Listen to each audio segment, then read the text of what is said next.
पीएमपीने केलेल्या दरवाढीच्या निषेधार्थ विविध स्वयंसेवी संघटनांच्या वतीने महापालिकेसमोर भीक माग आंदोलन करण्यात आले। बीपीएमसी कायद्याप्रमाणे पुणेकरांना सार्वजनिक वाहतूक सक्षम आणि स्वस्त दरात देणे महापालिकेचे कर्तव्य आहे, परंतु पीएमपीएमएलला आर्थिक मदत करण्याच्या भूमिकेपासून पालिका दूर जात आहे। त्यामुळे पीएमपीएमएलला तिकीट दरवाढ काढावी लागली आहे। या दरवाढीच्या निषेधार्थ आणि नागरिकांच्या तीव्र भावना व्यक्त करण्यासाठी प्रतिकात्मक उपाय म्हणून विविध स्वयंसेवी संघटनांनी पालिकेसमोर भीक माग आंदोलन केले। सजग नागरिक मंच, पीएमपी प्रवासी मंच, नागरिक चेतना मंच, नागरिक हक्क समिती यासह 25 स्वयंसेवी संस्थांचे प्रतिनिधी यामध्ये सहभागी झाले होते। पुणे महापालिकेने पीएमपीएलला डिझेल आणि सुट्या भागावर जकात माफी दिली नाही, त्यामुळे आधीच महागाईने होरपळलेल्या नागरिकांना जाचक दरवाढीला तोंड द्यावे लागणार आहे। पालिका ही पीएमपीएलचे पालक संचालक असूनही त्यांना वाऱ्यावर सोडत आहे। पालिकेकडे विविध करांचे तब्बल 900 कोटी रुपये येणे थकबाकी आहे, तरीही पीएमपीएलला मदत करत नाही। त्यामुळे दरवाढीबाबत नागरिकांची तीव्र भावना पोहोचवण्यासाठी आणि प्रतिकात्मक उपाय म्हणून स्वयंसेवी संस्थांनी भीक माग आंदोलन केले। प्रत्येक नागरिकाकडून 1 रुपया भीक मागून रक्कम गोळा केली। स्वस्तात बस प्रवास मिळाला पाहिजे, पीएमपीएमएलचे अनुदान वाढले पाहिजे असे फलक घेऊन आंदोलन करण्यात आले।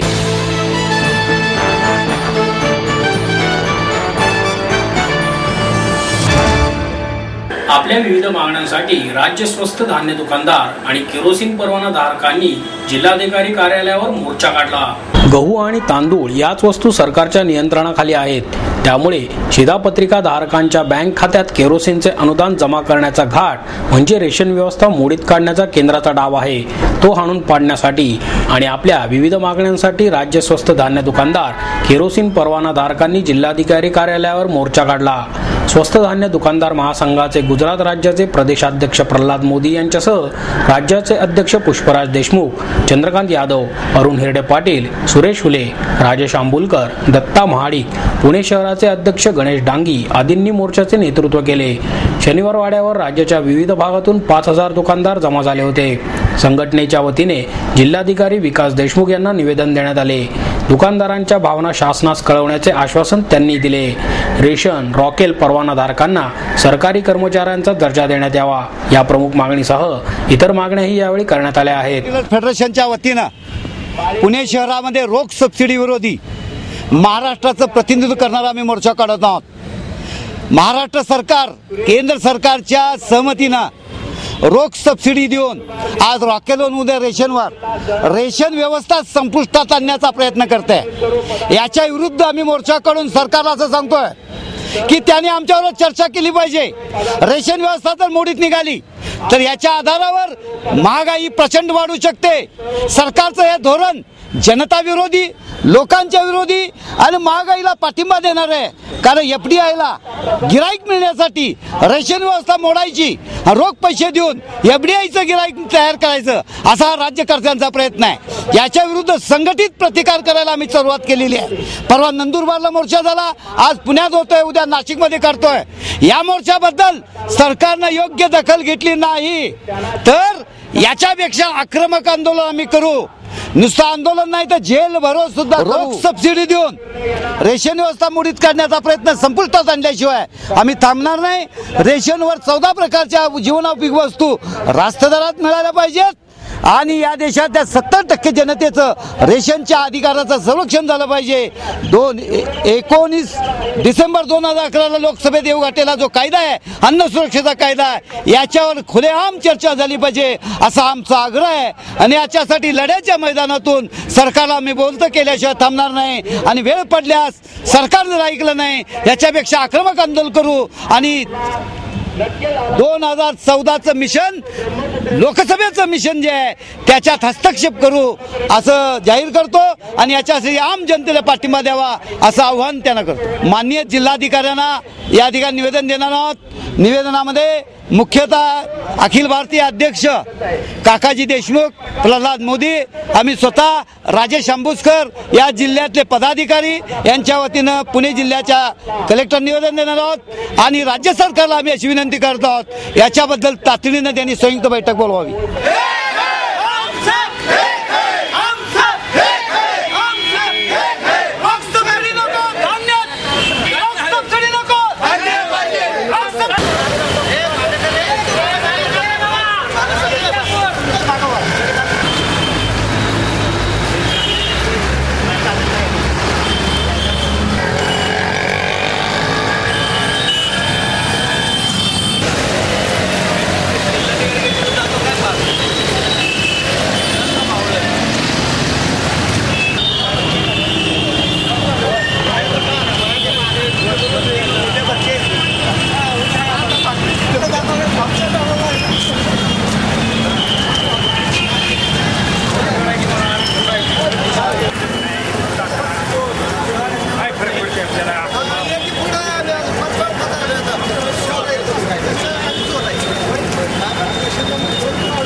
धन धनाधनच्या निनादात शनिवार पेठेतील नवीन मराठी शाळेत ढोल ताशाची स्पर्धा रंगली. आपल्याच गटाचा क्रमांक यावा याकरता प्रत्येक गटाने तयार केलेली फॉर्मेशन्स या वर्षीच्या स्पर्धेचे खास आकर्षण ठरले. श्रीराम ढोल ताशा पथकाच्या वतीने ही स्पर्धा आयोजित करण्यात आली होती. गणेशोत्सवात होणारे वादन चांगल्या दर्जाचे असावे याकरता वादकांची चाचणी घेण्याच्या निमित्ताने दरवर्षी पथकाच्या वतीने ढोल ताशांची गटांतर्गत स्पर्धा घेण्यात येते. यावर्षी झालेल्या स्पर्धेत पथकातील 30 गटांनी सहभाग घेतला. यावेळी परीक्षण म्हणून पारख ठाकूर, शैलेश गोखले आणि उमाकांत जोगळेकर यांनी काम पाहिले. पथकाचे महेश शेठ, विलास शिगवण, प्रसाद लागवणकर, राहुल बोरा, शिरीष चांदोरकर, संजय नेने, नचिकेत फडके, विजय पंडित आदी उपस्थित होते. ढोलांचे नियमित 8 ताल, लावणी, ढोली बाजा असे प्रकार 15 मिनिटात वादकांना सादर करायचे होते. त्यामध्ये पिंपावर ठेका देत ताल आणि इंद्रजिमी जंबभर या छत्रपती शिवरायांच्या रचलेल्या काव्याचा ताल अधिक आकर्षक ठरला. तसेच प्रत्येक गटाने केलेले फॉर्मेशन्स, वादनातील बदल, हालचालींमधील वैविध्य सर्वांचे लक्ष वेधून घेत होते. दरवर्षीप्रमाणे यावर्षीही गणेशोत्सवातील पहिल्या दिवशी श्रीमंत भाऊ रंगारी गणपती समोर तसेच अनंत चतुर्दशीच्या दिवशी मानाचा 5वा गणपती केसरीवाडा आणि श्रीमंत भाऊ रंगारी गणपतीच्या मिरवणुकीमध्ये पथक सहभागी होणार आहे, असे पथकाचे विलास शिगवण यांनी सांगितले.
आणि राष्ट्रवादी काँग्रेसने राजकारणाचे नैतिक अधःपतन केले, अशी टीका भाजपचे प्रदेशाध्यक्ष सुधीर मुनगंटीवार यांनी केली. पुणे पदवीधर मतदारसंघाचे आमदार चंद्रकांत पाटील यांनी 4 वर्षात केलेल्या कार्याच्या अहवालाचे प्रकाशन मुनगंटीवार यांच्या हस्ते करण्यात आले. खासदार प्रकाश जावडेकर, आमदार गिरीश बापट, माधुरी मिसाळ, सुरेश खाडे, भीमराव तापकीर, भगवानराव साळुंके, प्रकाश शेंडगे, भाजपचे शहराध्यक्ष विकास मटकरी, एकनाथ पवार आदी यावेळी उपस्थित होते. सचिन ठाकूर आणि अजय पातोळे यांनी यावेळी भाजपमध्ये प्रवेश केला. मुनगंटीवार म्हणाले, सध्या राजकारणाचे वेगाने नैतिक अधःपतन होत चालले आहे.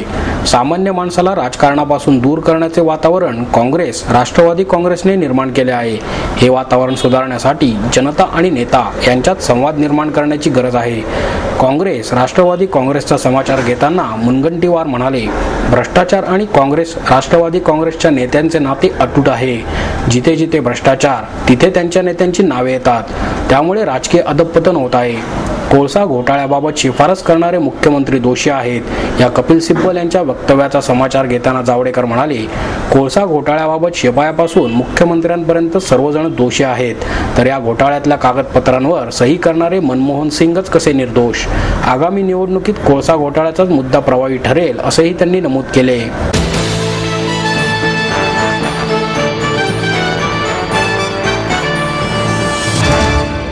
क्रांतीवीर लहुजी वस्ताद प्रतिष्ठानच्या वतीने आयोजित करण्यात आलेल्या कार्यक्रमात प्रल्हाद सोनवणे यांना मुजुमदार यांच्या हस्ते क्रांतीवीर लहुजी वस्ताद पुरस्कार प्रदान करण्यात आला.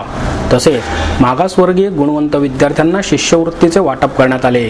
यावेळी ज्येष्ठ पत्रकार प्रकाश सावरकर, प्रतिष्ठानचे कार्यवाह मिलिंद एकबोटे, किसन जाधव आदी उपस्थित होते. डॉक्टर मुजुमदार यांच्या हस्ते इयत्ता 10वीच्या परीक्षेत सर्वोत्तम गुण मिळवणाऱ्या अक्षय मोरे यास गोळवळकर गुरुजी पुरस्कार, विशाल यादव यास लाल बहादूर शास्त्री पुरस्कार, तर अवंतिका भारती या विद्यार्थिनीस डॉक्टर बाबासाहेब आंबेडकर पुरस्कार देण्यात आला.